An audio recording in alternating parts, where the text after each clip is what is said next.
Well, as you probably figured out, there was no live stream today. I have all my kids in one place, which is very unusual these days. So I thought I'd take advantage of that and spend some time with them. There is a walkthrough of the fish room that I prepared for you, and also a visit to the local fish store, which I did with my daughter. A couple videos, and I hope you enjoy those this weekend. And I hope you're having a great holiday weekend. Any comments or ideas about the fish I have, or about any fish you think I should add to the fish room, any tips on the changes I've made, I certainly appreciate them. Just comment below. That's always appreciated. We're having some absolutely perfect weather here in Nashville on this Thanksgiving. It's got to be like in the 60s, which is amazing. And that's it. Hope you enjoy this walkthrough of the fish room. I certainly enjoyed filming it and getting some close-ups of some of my favorite fish in there. All right, let's go. Let's start here with the 300-gallon African cichlid tank. There's a turquoise hap. As you can see, the big boys are doing great. If you look at the back of the aquarium, you'll notice there is no FX6 pre-filter back there. I am actually doing a complete maintenance on that filter, and by that what I mean is I am swapping out all of the O-rings in that filter. More on that in a later video, but there is no canister on this tank right now. It is exclusively the sump, the two Seashea 5.0 pumps, and my simple sponge sump underneath this 300-gallon that is providing all the water movement and filtration. Sand diver is looking great.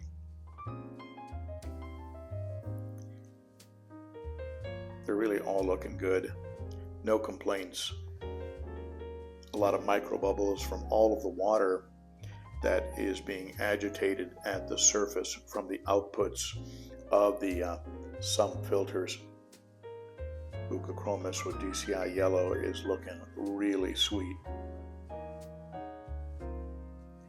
Fusco continues to grow very rapidly, much faster than his little pygmy cousin, the Venusas. The trout seems to be a favorite of most people. He is certainly a beautiful specimen. There's the hawk. Perhaps the best looking hawk I've ever owned. The fish in this tank, of course, are from the Cichlid Shack in Tempe, Arizona. And I understand my friend James is back in business after taking a short leave of absence. Check him out, the Cichlid Shack. I'm also currently working with Josh Cunningham of Cunningham Tropicals. You can get a discount of 15% by using BENO15,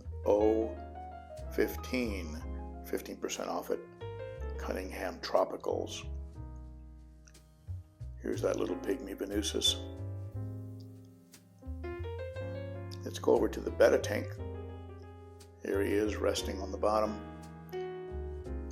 He loves to chill out, usually finds a spot and just kind of hangs there, sometimes in his Betta log, sometimes he anchors himself inside of the hornwort plants or the sprite that's at the top.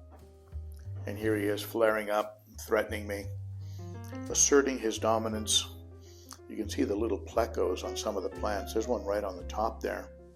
I thought the Betta was hunting the plecos, but I think he's just curious, but he doesn't go after them. Not sure if he can catch them. They scurry away real quick. He'd have to really do a stealthy ambush to get one of them.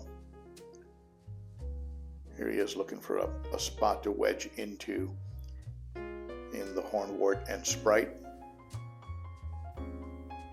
Just a beautiful fish, what you would call a Dumbo Betta. There's his log, his Betta log. He loves hanging out in there. I very often will feed him. There's actually a little pleco inside there eating some of the Betta pellets. Got some plants in here, a little red lily, some nubius, some java fern. There's some real wood, some caves from my friends at Underwater Galleries. Got a couple of those aquarium co-op sponge filters in here, and of course some aquarium co-op heaters and lights. Big shout out to my friends over at the co-op. But this tank is doing very, very well. Here's another hornwort jungle providing cover for just a whole bunch of fry. Got a great crop of guppies coming up here, obviously. Almost bought some over at the Aquatic Critter yesterday, but you know what? I've got so many growing out. I think I'm just going to stick with what I've got.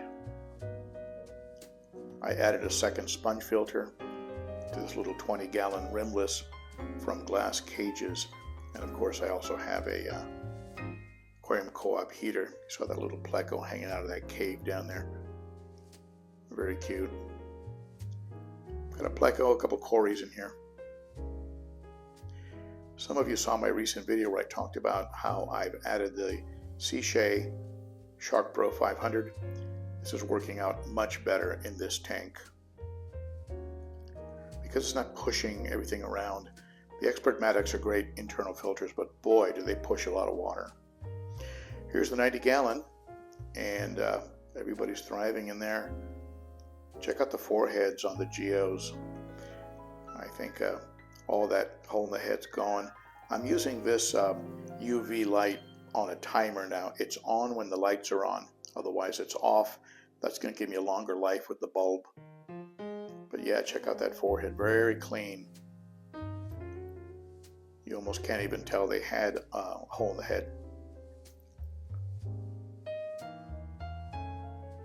Love the look of geos, both in shape and color. This one continues to have a little scar above the left eye. Not sure if that'll ever clear up. Doesn't seem to be causing any issues. Here's the Heckelei, AC Heckelei, beautiful fish. And of course the red spotted gold Severum. This Heckelei, I just think Heckeleis are just gorgeous. Still looking for some albino Heckeleis. Someday they're on my wish list, and that'll be on my target for 2024. Get a hold of some albino Heckeleis. The Acaras are doing great. They certainly darkened up when I moved them over to this tank. Might be because of a combination of the tank mates, the color of the substrate. Could be a variety of factors that impact the color of the fish. I love the color on this Severum. Very pretty. The red shoulder is the much more aggressive Severum. Does chase that gold one around quite a bit. He's acting a little mellow right now, but of course that can change in a heartbeat.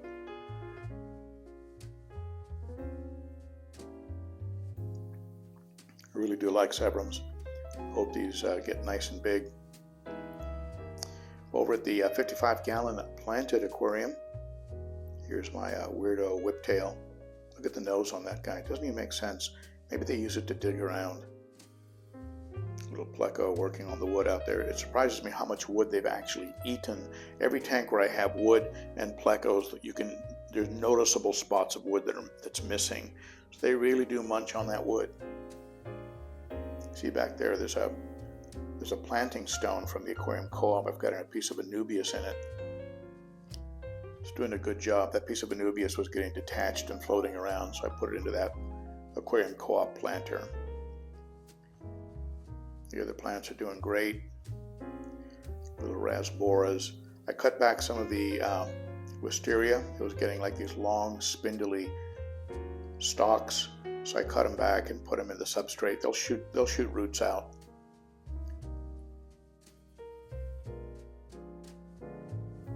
Little auto. Several autos in here. They stay really, really small, kind of a nano fish pleco.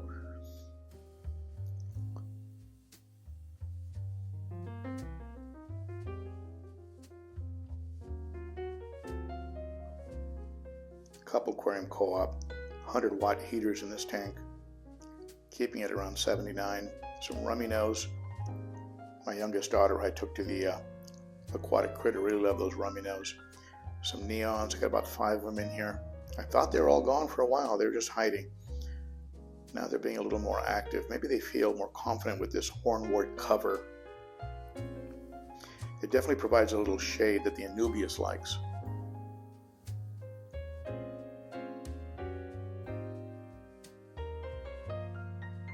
Got some lemon tetras in there, some serpas. There's a Cory doing his job. Several Corys in here. I'd like to add some more. Put it on my 2024 wish list. See a little cherry barb back there. Prettiest shade of like a hot red. That's definitely the male. There's a female running around as well. She looks pretty fat. I think she's got it. She's got some eggs. Hey, look who's out. It's my red tear. Just a beautiful fish. I'm just in love with the colors on this fish, the pattern. It's got a real kind of a mellow temperament. Likes to spend most of his time in the cave. But when he comes out, just a spectacular look. And again, one of my 2024 goals is to get a hold of a female and throw her in here and see what happens. Maybe throw another cave in here, maybe add a hiding spot. I know some of the males sometimes can be very hard on females. The female red tears, if you've never seen one, I suggest you Google a female red tear cichlid. Absolutely breathtaking. Comparable to the Salvini in the 210 gallon. I added some hornwort to this little pleco grow out tank that I've had running for quite some time. I've also put a little one of those aquarium co-op sponge filters in here, but I noticed almost an immediate change in both the willingness of the fish to come out and not be constantly hiding, but also it seems like the water quality is a little better. Now that might be because of the sponge filter that I put in, but I do really think that if you want an optimal healthy aquarium, it would include plants. And of course we can't do that with some fish, but you know, the plants are sucking up that ammonia. Makes a big difference. This is just a little 5 gallon that I used as an emergency home for some plecos I adopted, I rescued. Here's the long view of the 210 gallon South and Central American tank. It's a beautiful vieja. It's 6 feet long as opposed to the 7 feet of this African cichlid tank, 7 feet across. Both of these tanks are from my friends over at Glass Cages. The vieja has really become bold. You know, when he was a baby fish, 2-3 inches, he would really hide and wouldn't come up to the glass. Now he's kind of a camera hog. Even the chocolate cichlids have gotten a little bolder. Got 2 of them in here. You can see my silver dollars. In that aquatic critter walkthrough, watch for those red hook silver dollars. They are absolutely beautiful. Probably some of the best red hooks I've ever seen. Just the bold red and black. This seems to be a favorite of a lot of folks, probably as popular with some of you as the trout is among the African cichlids. This is the Sally the Salvini, a female Salvini who's hiding behind the albino red tiger Oscar. Oscars are always photobombing. They're camera hogs, big water pups. They do get into it sometimes with the vieja, but if you look at their fins, there's really no damage. They're not really hurting each other. Love the red belly on that Salvini. Look at the red and under the throat of that firemouth. Again, a very pretty fish. The subtle yellows, pinks on this Nicaragua also are just colors that I just really, really enjoy in fish. He even has some of those little blue flecks, little spangles on the top like the Salvini.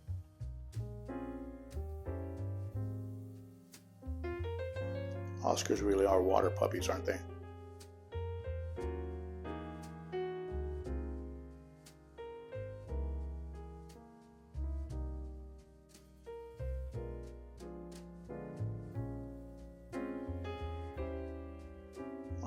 Jack Dempsey.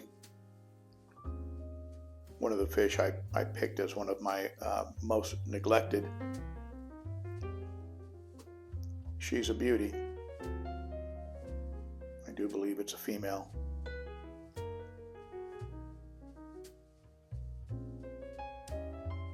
Love the markings on a JD. Remind me a little bit of the green tear markings and the red tear. You know, just the spots, the luminescent spots. Here's a close-up of that firemouth. A little green around the eyes. Very jet black spot below the gills, offsetting that red under the body.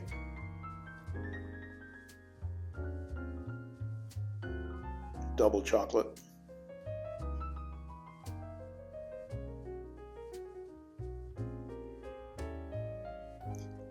Here's the green tear.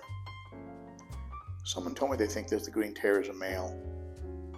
Not sure why. If you know about that stuff, yeah, go ahead and post it. We're always learning. This is what is called a true green tear with a white fringe on the tail, as opposed to the gold som, which is also a beautiful fish. A little close up, the detail there on the vieja. Let's do some close-ups here of the fish.